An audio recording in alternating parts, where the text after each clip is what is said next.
Hi, Godzone Medicine PlayStation and Medic Maniac YouTube. So I wanted to discuss this what you're seeing here about a potential Driveclub remaster, and just that the producer of Driveclub would be willing to join a project to remaster it to PlayStation 5. Now that is music to my ears. I have seen very recently in the past few days that PC players somewhere have Driveclub running at 60 frames per second on PC.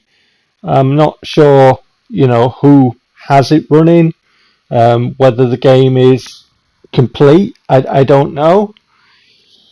Speaking of 60 frames per second remasters that we'd like to see on PlayStation 5, there's a small matter of this game, RIP Japan Studio. Of course, Bloodborne I'm talking about, and there are many people who would love to see a 60 frames per second remaster of the iconic PS4 game Bloodborne. So there's Driveclub and Bloodborne.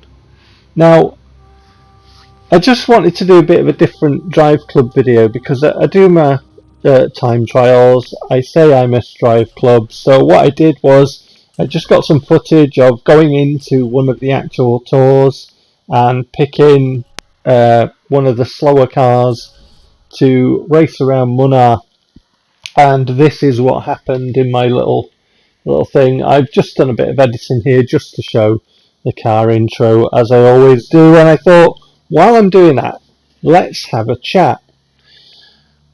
Travel back in time to the time of the Xbox 360, and there was a Liverpudlian based studio called Bizarre Creations, and they did a game that I've spoken about before. I've spoken about my admiration for this game, and Driveclub is clearly a nod to this game. So Bizarre Creations worked with Sega on the Dreamcast, and they produced a fantastic racing game called Metropolis Street Racer. And Metropolis Street Racer became Project Gotham Racing when Microsoft acquired Bizarre Creations. And Project Gotham Racing had 4 iterations. 2 were on the original Xbox, and 2 were on the Xbox 360. As a games player myself, I have all of those games. I've got Metropolis Street Racer for Dreamcast and all of the Project Gotham Racing games, and I played them all and I loved them all because I'm a racing game fan. And PGR4 is my favourite of the Project Gotham Racing games. It absolutely is, and I still play it to this day, just like I play Driveclub. And I've spoken about it before. Both PGR4 and Driveclub have in common that they have cars and bikes, except in PGR4 you could race bikes and cars together, and PGR4 also had snow.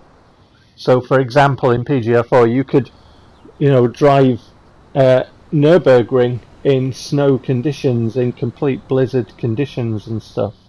Fantastic game. And obviously Driveclub's weather effects on PS4 are absolutely fantastic. Here we've got the time-lapse, which Driveclub has for the sun and everything, the time of day time-lapse, which is brilliant in the game.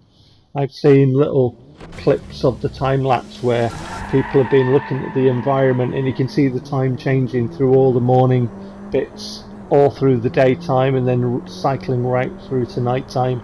Of course you've got the rain and everything, and obviously the physics models of Project Gotham Racing and Driveclub are friendly enough for everybody to drive, but nuanced enough for players to really maximise their time and shave off those hundredths of seconds to gain that advantage, on the leaderboards as they used to work. Fantastic game, Driveclub. Lots of depth to it. Gorgeous, just like PGR4. Now, back in the day, as a games player, because I had a lot of love for driving games and Project Gotham, I actually tried to pressure Microsoft with lots of messages to try and get Project Gotham Racing back in some form. The studio that developed Project Gotham Racing went on to be purchased by Activision, and they released a James Bond game called Bloodstone, and they released a racing game called Blur, and then Activision got rid of them, and some of the developers there went on to a studio that they set up called Lucid Games. And I remember some years ago someone from Lucid Games asked me to let them know what Microsoft said, because obviously I was trying to get Microsoft to bring back PGR. Microsoft obviously never replied to me at all. They weren't interested, and the story of Forza Horizon is that Playground Games pitched the idea of bringing back, they wanted to bring back Project Gotham, and Microsoft just weren't interested, and that's how Forza Horizon happened. And then Forza Horizon obviously overtook the signature Forza title, which is the one that I was invested in, Forza Motorsport. So I left gaming on Xbox at the time that Microsoft came out with anti-gaming policies and put everybody off buying an Xbox One, and we all went and bought a PlayStation 4. So as a racing games player, I picked up Driveclub, and I love this game, and as you can see on my YouTube channel, I still make content for it to this day.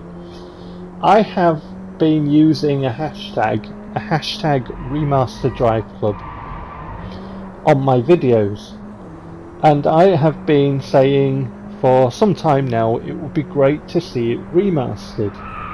And then of course there's a screenshot that I showed you where the producer would be willing to join a project to remaster Driveclub for the PS5. Now my argument to have this remastered is that there's been a lot of money wasted, hundreds and hundreds of millions of pounds, billions even, because of the acquisition of Bungie, and obviously we know that Marathon's been indefinitely delayed. There's been canned projects like Concord, there's been other live service games that have been canned, and my argument for remastering Driveclub is simply this: there's a good game here. It was shut down early on the PlayStation 4, the PlayStation 5 needs games, and Driveclub would benefit from having a 60 frames per second remaster. Think about driving in all those gorgeous weather conditions, right? In the racing game genre, there's a dearth of racing games. There are many videos talking about it on YouTube. I've talked about it myself. It seems to be there's a monopoly by Electronic Arts on racing game studios and on licenses and everything else. And I would like to see more variety in the racing genre. Not only would Driveclub tick the box of being a quality game on PlayStation 5, but Driveclub would also tick the box of filling a hole, a void in the racing game genre. There's a big difference between a developer saying that they would be willing to do it, the remaster for PlayStation 5, and the executives at Sony green-lighting this, specifically when the political situation, and yes, us games players are aware of this, is driving everything digitally and therefore live service. I don't really know how the land lies for a project like a remaster of Driveclub. All I can tell you is this: as a customer, as a lover of driving games, I want to see it happen, the remaster. I want to see the Driveclub remaster on PS5 at 60 frames per second happen. I absolutely do. And I would play it. And I know other people would too. I don't know what that market size would be. I don't know. But what I do know is there's a surefire game that people would play, as opposed to lots of money wasted on games that people don't want to play. And then of course there's the other remaster that needs to happen, which is the Bloodborne 60 frames per second remaster. So for what it's worth from me, as somebody who still plays this game and still plays Project Gotham Racing, and somebody who has been playing driving games for a very long time, they are my passion, they are my thing. I have a lot to say about driving games, a lot to say about individual driving games, but I only get 15 minutes on YouTube. So if any of the developers out there that did work on Driveclub are listening, I can tell you this. There are people that I know that used to play Driveclub who would love to see it 60 frames per second on PS5. That's what I can tell you. Of course, what the developers and myself don't know is how the land lies with the money people at Sony. So, just a little bit of a different video from me. As for my driving in this particular event, there's time on it. I wasn't particularly happy with this run. There's time on it for me. This is going to be something that, you know, in a time trial I'd push myself and I'd get more time in off that, but it served the purpose of being background for an important conversation of a remaster of a beloved game, and a game that is sorely missed in the racing genre. Hopefully it will get remastered. Please, Sony, please remaster this game.